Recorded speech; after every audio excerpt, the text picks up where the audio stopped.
Selamat bertemu kembali dengan pelajaran hari ini. Kita akan bersama-sama belajar mengenai nilai dasar yang diperjuangkan oleh Yesus. Ada 4 nilai dasar yang diperjuangkan Yesus. Yang pertama adalah kebebasan anak-anak Allah. Sudah kita pelajari minggu yang lalu. Yang kedua yang akan kita pelajari pada kesempatan ini adalah sabda bahagia.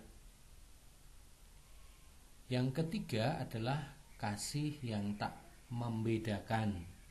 Dan yang keempat adalah membangun diri seturut teladan Yesus. Nah, kita akan bersama-sama nilai dasar yang diperjuangkan Yesus pada kesempatan ini mengenai sabda bahagia.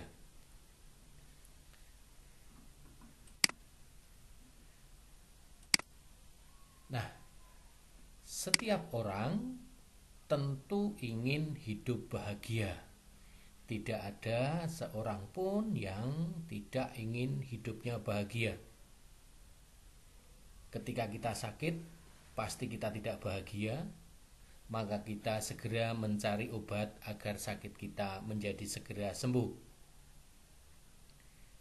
Nah, semua orang menginginkan hidup bahagia. Nah, kalau kalian merasa bahagia itu kalau seperti apa? Nah, ada orang yang merasa bahagia kalau memiliki banyak uang. Ada yang merasa bahagia kalau memiliki rumah. Ya, awalnya belum memiliki rumah, lalu mempunyai uang, kemudian membangun rumah. Tapi orang yang sudah punya rumah, misalnya karena memiliki uang yang cukup, kepingin rumahnya yang lebih besar, maka dia membangun rumah besar, bagus, mungkin dengan halaman yang luas dan sebagainya. Di situ kebahagiaannya. Kalau sudah memiliki itu, lalu kepingin apa lagi supaya dirinya menjadi bahagia. Nah, ada orang yang kepingin orang yang bahagia itu kalau menjadi terkenal, maka mengupayakan berbagai macam cara. Kadang-kadang cara-cara yang digunakan menjadi terkenal pun tidak baik. Ada pula yang seperti itu. Nah, tetapi orang yang menjadi terkenal itu merasa bahagia. Ada pula yang merasa bahagia kalau sudah punya mobil bagus, itu bahagia.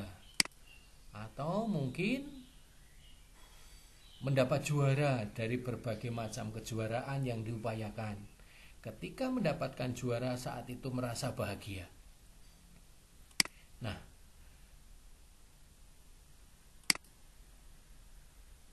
kebahagiaan ini adalah kebahagiaan yang bersifat duniawi. Kebahagiaan yang kita dapatkan di dunia ini, dan biasanya kalau sudah kita dapatkan, kita ingin mendapatkan kebahagiaan lain lagi. Maka itu sifatnya sementara. Nah, kalau sudah mendapatkan juara misalnya, sudah pada saat itu bahagia, besok dia lomba lagi, kepinginnya mendapat juara lagi.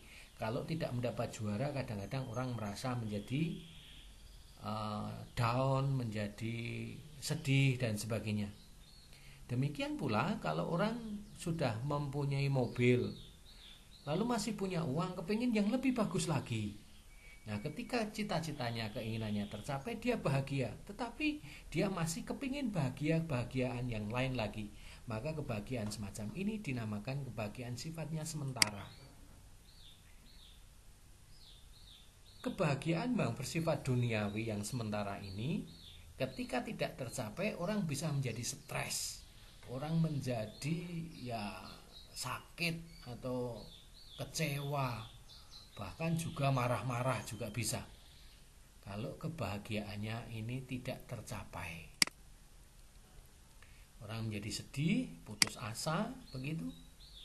Nah, lalu kebahagiaan yang bagaimana yang diharapkan? Yesus akan mengajarkan kepada kita tentang kebahagiaan yang bersumber dari Allah.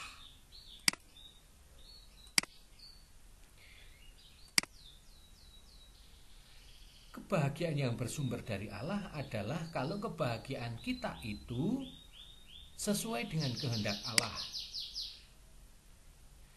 Apa itu kehendak Allah?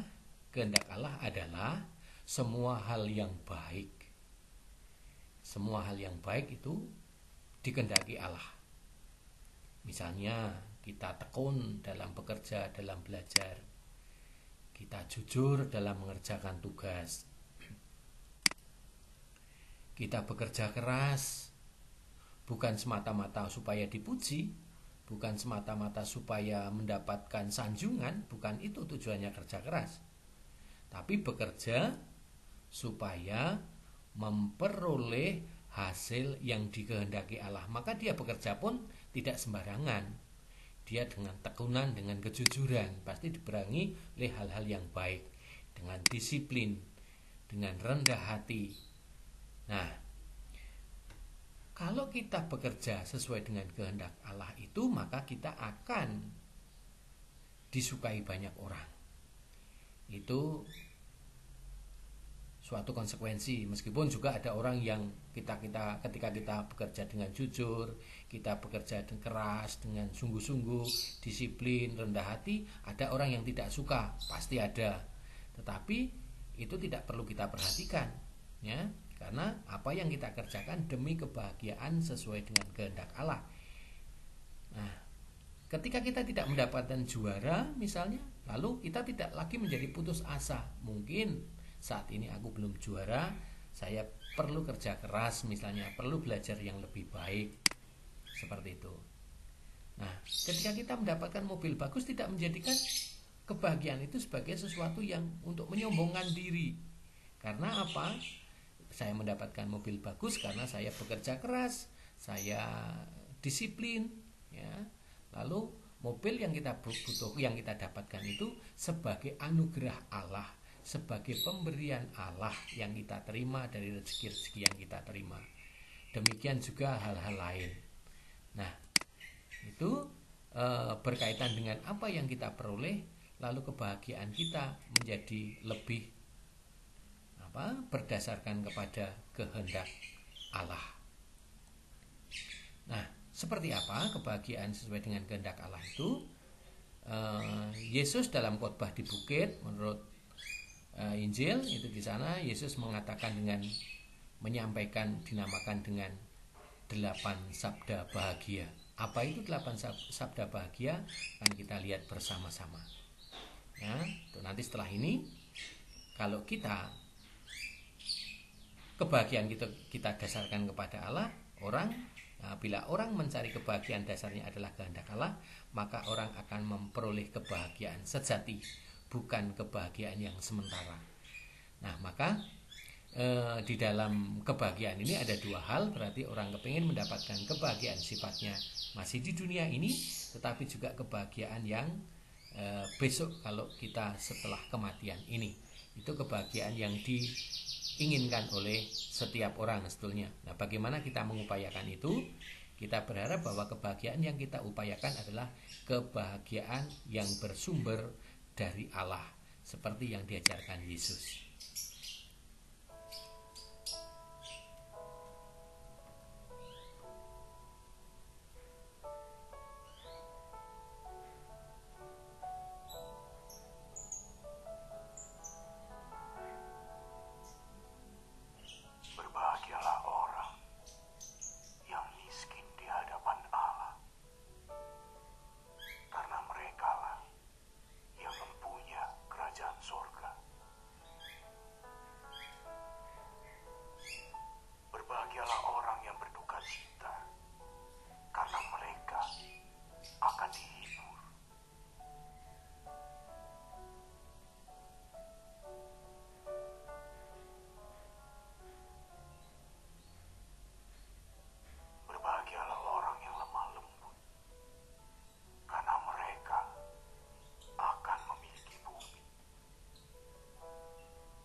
Itu tadi 8 sabda bahagia yang disampaikan Yesus.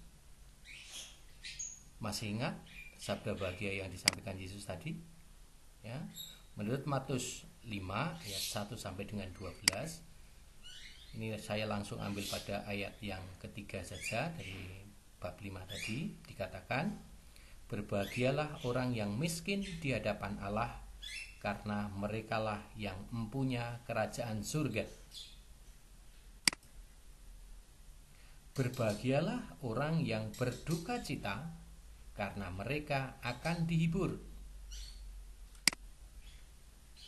Berbahagialah orang yang lemah lembut, karena mereka akan memiliki bumi. Berbahagialah orang yang lapar dan haus akan kebenaran, karena mereka akan dipuaskan. Berbahagialah orang yang murah hatinya, karena mereka akan beroleh kemurahan. Berbahagialah orang yang suci hatinya, karena mereka akan melihat Allah. Berbahagialah orang yang membawa damai, karena mereka akan disebut anak-anak Allah. Berbahagialah orang yang dianiaya oleh sebab kebenaran, karena merekalah yang mempunyai kerajaan surga. Berbahagialah kamu jika karena aku kamu dicela dan dianiaya, dan kepadamu difitnahkan segala yang jahat. Bersukacitalah dan bergembiralah, karena upahmu besar di surga, sebab demikian juga telah dianiaya nabi-nabi yang sebelum kamu. Ini adalah sabda bahagia yang disampaikan Yesus. Pada ayat ketiga dikatakan, berbahagialah orang yang miskin di hadapan Allah. Jadi miskinnya di sini adalah miskin di hadapan Allah. Apakah orang kaya bisa miskin di hadapan Allah? Nanti akan kita lihat bersama-sama. Ya. Berbahagialah orang yang duka cita dan sebagainya. Ini adalah sabda bahagia. Kita lihat bersama-sama. Apa maksudnya miskin di hadapan Allah? Maksudnya adalah mereka yang memiliki sikap percaya secara total dan berserah diri kepada Allah. Jadi miskinnya di hadapan Allah. Bukan miskin karena ekonomi, bukan. Orang yang miskin secara ekonomi belum tentu merasa miskin di hadapan Allah. Tetapi orang yang miskin secara ekonomi sangat mungkin dia miskin di hadapan Allah karena seluruh hidupnya dia mengandalkan diri dari belas kasihan Allah. Apa yang dia terima dalam kehidupan sehari-harinya dipahami sebagai belas kasihan Allah, pemberian dari Allah, bukan semata-mata dari hasil kerja kita sendiri. Kalau demikian, orang yang kaya secara ekonomi bisa enggak merasa miskin di hadapan Allah? Bisa. Kalau apa yang diperoleh semata-mata bukan karena usahanya sendiri, tetapi karena itu adalah pemberian Allah, maka orang semacam ini akan bermurah hati. Apa yang diperolehnya, lalu dengan sukarela, dengan penuh syukur pula, dia akan berbagi kepada orang lain. Nah, jadi seperti itu. Jadi bukan mereka yang mengandalkan kekuatan hidup atas kekayaan, bukan pula yang mengandalkan atas kekuasaan, atas prestis, atas kekuatan fisik, jabatan, ketenaran, dan sebagainya. Ini orang yang mengandalkan kepada Allah, miskin di hadapan Allah itu, dia tidak mengandalkan kekuatan hidupnya atas kekayaannya yang dia punya, atas kekuasaan yang dia miliki, atas jabatan yang dia miliki dan sebagainya, tetapi dia mengandalkan kepada Allah. Orang yang miskin di hadapan Allah, dia akan menjadi rendah hati, tidak menjadi sombong atas apa yang dia miliki. Yang berikutnya, berduka cita. Maksudnya apa? Maksudnya adalah meskipun dalam penderitaan orang tetap sabar, tetap setia kepada Allah dan tidak mudah putus asa. Nah, inilah orang yang berbahagia. Orang yang berduka cita biasanya mengandalkan atau mengharapkan penghiburan. Tetapi orang yang sedang berduka cita juga bisa menjadi sombong lalu menyalahkan orang lain, ya, marah-marah pada orang lain atas duka cita yang dialami. Orang yang semacam ini tidak mengandalkan kepada Allah. Lemah lembut apa maksudnya? Maksudnya adalah orang yang rendah hati, yang tidak mengumpat dan mengancam orang lain, tidak bereaksi keras bila dihina dan dilukai sesamanya. Ini orang yang lemah lembut. Kadang-kadang ada orang yang begitu reaktif, ya, mendapatkan perlakuan tidak adil sedikit saja sudah marah-marah, bahkan mengancam, berteriak keras, ya, seolah-olah kekuatan yang dimiliki hanya ada pada dirinya. Orang yang lapar dan haus akan kebenaran. Jadi lapar dan haus di sini adalah lapar dan haus terhadap kebenaran, bukan lapar dan haus terhadap makanan yang belum kita peroleh, tapi terhadap kebenaran. Maksudnya adalah orang yang lebih mengutamakan kebutuhan rohani demi terwujudnya kerajaan Allah. Ingat, saya sudah sampaikan berkali-kali apa itu kerajaan Allah. Kerajaan Allah bukan tempat, ya. Yang kita pahami, kerajaan Allah adalah suasana. Orang yang lapar dan haus akan kebenaran, dia akan selalu mengupayakan terwujudnya kerajaan Allah, yaitu suasana damai, aman, tentram. Di situ ada pengampunan, ya. Jadi suasana-suasana yang membahagiakan yang seperti itu. Nah, ini yang dimaksud dengan lapar dan haus akan kebenaran. Orang yang murah hati, seperti apa yang murah hati itu? Maksudnya adalah orang yang murah hati adalah orang yang mau mengampuni sebagaimana Allah murah hati dan senantiasa mengampuni. Ingat dalam pelajaran kita beberapa waktu yang lalu bahwa sesuai dalam doa Bapa kami, kita diajak oleh Yesus, bukan pertama-tama orang yang bersalah yang harus minta maaf terlebih dahulu, tetapi orang yang merasa benar itu yang perlu memaafkan terlebih dahulu. Nah, disinilah murah hati itu terwujud. Saya sudah katakan kepada Anda beberapa waktu yang lalu bahwa kadang-kadang cara berpikir Yesus itu berbeda dengan cara berpikir manusia. Ya. Kadang-kadang kita menuntut orang lain yang bersalah itu yang harus minta maaf terlebih dahulu. Sedangkan Yesus menghendaki tidak seperti itu.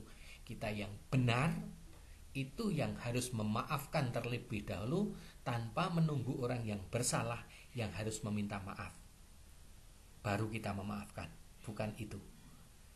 Nah, inilah murah hati. Suci hatinya seperti apa? Maksudnya adalah orang yang seluruh hidupnya mencintai, mengabdi, dan menyerahkan diri seutuhnya kepada Allah tanpa syarat. Ya. Orang yang seluruh hidupnya mencintai, mengabdi, dan menyerahkan diri seutuhnya kepada Allah tanpa syarat. Itu orang yang suci hatinya. Jadi orang yang suci itu tidak selalu bahwa orang yang rajin berdoa itu pasti suci. Belum tentu. Rajin berdoa tetapi dia tidak hidupnya tidak mencintai, tidak mengabdi dan menyerahkan diri seutuhnya kepada Allah tanpa syarat semacam itu masih sangat mungkin terjadi. Maka dia dalam pandangan kita sebagai orang Kristiani bukan orang yang suci hatinya. Membawa damai. Orang yang membawa damai adalah orang yang bekerja untuk meningkatkan atau menciptakan kesatuan, kerukunan, dan cinta, kasih persaudaraan sejati antar manusia. Jadi orang yang membawa damai itu adalah orang yang bekerja untuk meningkatkan atau menciptakan kesatuan, kerukunan, dan cinta kasih persaudaraan sejati antar manusia. Itulah yang membawa damai. Yang dimaksud membawa damai. Orang yang dianiaya oleh sebab kebenaran seperti apa? Maksudnya adalah kita diajak memperjuangkan kebenaran. Ya, kebenaran menurut ajaran Kristiani. Sekalipun mereka mendapatkan berbagai penganiayaan, selalu setia kepada Kristus. Sekalipun mereka mendapat berbagai celaan dan penganiayaan sebagai bukti bahwa mereka mencintainya. Ini yang dimaksud orang yang berbahagia bila dianiaya oleh sebab kebenaran. Nah, ada banyak orang yang mendapatkan penganiayaan. Tidak selalu penganiayaan fisik, penganiayaan secara verbal pun bisa terjadi. Misalnya beberapa waktu lalu juga ada orang yang sedang beribadah secara online misalnya. Lalu ternyata ada sekelompok orang yang tidak suka karena ibadah online-nya di rumah. Lalu ada beberapa orang yang melarangnya semacam itu. Nah, ini adalah orang yang teraniaya karena kebenaran. Tetapi dia tetap meskipun mendapatkan penganiayaan karena kebenaran itu, yang jelas harus ada syaratnya, yaitu tetap setia kepada Yesus Kristus. Meskipun mendapatkan celaan, mendapatkan penganiayaan, sebagai bukti bahwa mereka mencintai Yesus. Ada 3 hal yang akan disampaikan Yesus melalui sabda bahagia ini. Yang pertama, menyiapkan para murid untuk menghadapi dunia yang orientasi hidupnya atau yang orientasi kehidupannya sangat berlainan dengan kehendak Allah. Jadi Yesus kepingin menyiapkan para murid untuk menghadapi dunia yang orientasi kehidupannya sangat berlainan dengan kehendak Allah. Kadang-kadang orang hanya berorientasi pada kebahagiaan dunia tadi, sehingga berbagai macam cara diusahakan, termasuk cara-cara yang tidak baik. Yang penting dia bahagia saat itu. Nah, ini Yesus menyiapkan para muridnya dengan 8 sabda bahagia tadi. Yang kedua, sabda bahagia mengandung nilai eskatologis atau nilai akhir zaman sebagai syarat untuk masuk surga. Jadi kebahagiaan yang dicari manusia di dunia ini mestinya bersumber dari Allah. Itu sebagai salah satu syarat untuk bisa masuk surga. Ya, tadi sudah dijelaskan apa itu lapar dan haus akan kebenaran. Ya, yang miskin itu seperti apa. Itu yang perlu diupayakan oleh manusia untuk syarat masuk ke surga. Karena setelah kehidupan di dunia masih ada kehidupan kekal. Sabda bahagia merupakan hukum baru yang mengatur hubungan manusia dengan Tuhan dan sesama berdasarkan pada kasih. Jadi sabda bahagia ini merupakan hukum baru, mengatur hubungan relasi manusia dengan Tuhan, relasi manusia dengan sesama berdasarkan kasih. Ya, berdasarkan kasih. Sabda bahagia juga mengandung dua aspek yang mengatur kehidupan manusia. Yang pertama aspek iman. Itu Matius 5 ayat 3 sampai dengan 6. Pada ayat ini mau dikatakan bahwa yang bahagia adalah orang yang sepenuhnya menyandarkan hidupnya kepada Allah. Siapakah yang menyandarkan hidupnya kepada Allah? Itu orang miskin. Orang yang menyandarkan kepada kehendak Allah. Orang yang bersikap miskin. Ingat ya, orang miskin itu artinya orang yang bersikap miskin. Orang yang miskin pun bisa bersikap kaya, ada. Siapakah orang yang menyandarkan hidupnya kepada Allah? Itu adalah orang yang berduka cita. Orang berduka cita, mereka berharap pada penghiburan dari Allah. Mendapat penghiburan dari Allah. Orang yang lemah lembut. Orang yang dengan rendah hati menantikan pertolongan Tuhan. Dan orang yang lapar dan haus akan kebenaran. Mereka yang rindu dibenarkan oleh Allah. Itu tadi aspek iman. Ya, sedangkan yang kedua, sabda bahagia mengandung aspek sosial, ayat Matius 5 ayat 7 sampai dengan 10. Dari aspek sosial, orang yang bahagia menurut Yesus itu adalah orang yang murah hati. Tadi saya sudah jelaskan yang murah hati seperti apa. Orang yang murah hati artinya orang yang gemar berbuat kasih kepada orang lain. Orang berbuat kasih tidak selalu tergantung pada kekayaan yang dimiliki. Ya. Siapa saja bisa melakukan. Kalian juga bisa melakukan, berbuat kasih kepada orang lain.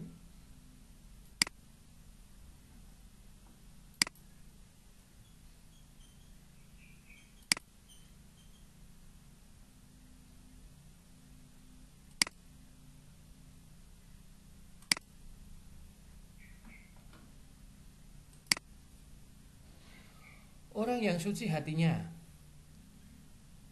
artinya orang yang sadar akan dirinya sebagai warga kerajaan Allah dan siap melakukan kehendak Tuhan. Jadi, orang yang suci hatinya tadi sudah saya jelaskan di sana, orang yang sadar akan dirinya sebagai warga kerajaan Allah dan siap melakukan kehendak Tuhan. Orang yang membawa damai. Orang yang menciptakan suasana damai dalam kehidupan sehari-hari di masyarakat, di lingkungannya. Dan orang yang dianiaya karena kebenaran, yaitu orang yang berjuang demi tegaknya kebenaran.